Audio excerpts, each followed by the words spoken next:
Hi guys, welcome to SRT YouTube channel. இன்னைக்கு நம்ம சென்னை ஓஎம்ஆர்ல இருக்க டெக் மகேந்திரா ஐடி கம்பெனியில் ஃபயர் ஆக்சிடென்ட் ஆயிடுச்சுங்க. அந்த வீடியோ நான் காமிக்கிறேன், பாருங்க.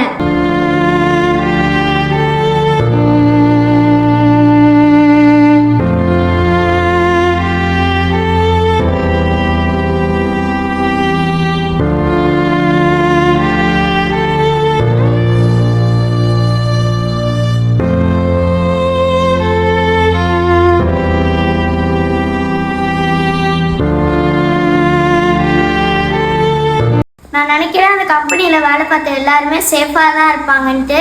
அவங்க ஃப்ரெண்ட்ஸ் அண்ட் ஃபேமிலிஸ்க்கு ஷேர் பண்ணி விட்டுருங்க இந்த வீடியோவை.